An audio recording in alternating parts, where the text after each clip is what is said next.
আপনি ক্যান্সারে আক্রান্ত হলে সেরে ওঠার ক্ষেত্রে শারীরিক কাজকর্ম খুব বড় ভূমিকা নিতে পারে। এটি ক্যান্সার ফিরে আসার সম্ভাবনা কমাতে পারে এবং চিকিৎসার কিছু পার্শ্বপ্রতিক্রিয়া নিয়ন্ত্রণ করতে সাহায্য করতে পারে। অবশ্যই আপনাকে আপনার চিকিৎসা দলের বিশেষ পরামর্শগুলি মেনে চলতে হবে। এমনকি সবচেয়ে হালকা কাজকর্ম আপনার পেশির শক্তি ঠিক রাখতে, আঘাত থেকে রক্ষা করতে এবং আপনার ফিটনেস বাড়াতে সাহায্য করতে পারে। সক্রিয় থাকা আপনার মানসিক স্বাস্থ্য ভালো করতে, ক্লান্তি কমাতে এবং স্বাস্থ্যের উপর আপনার নিয়ন্ত্রণ বৃদ্ধি করতে সাহায্য করতে পারে। এটি আপনাকে আরও শক্তিশালী এবং সক্ষম বোধ করতে সাহায্য করতে পারে, যা শারীরিক এবং মানসিক চ্যালেঞ্জগুলি মোকাবিলা করতে সাহায্য করে।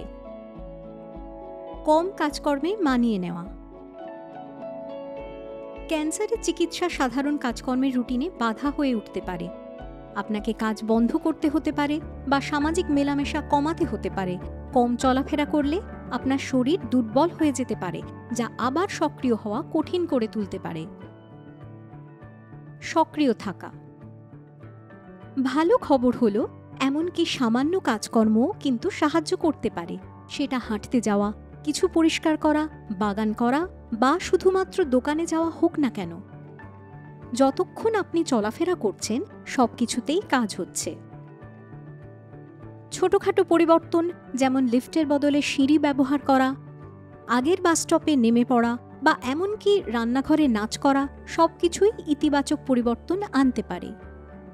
আর সেই কষ্টকর দিনগুলোতে শুধু একটু হালকা স্ট্রেচিং বা বাড়ির চারপাশে হাঁটাও সত্যি সাহায্য করতে পারে।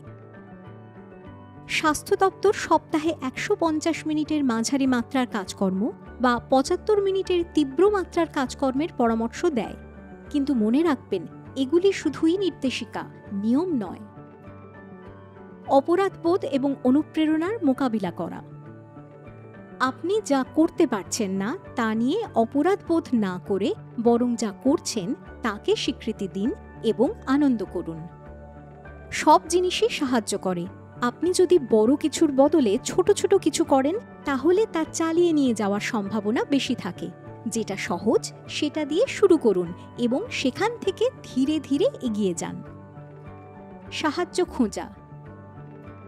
NHS ওয়েবসাইটের ব্যায়াম ও ভিডিওগুলি দেখুন।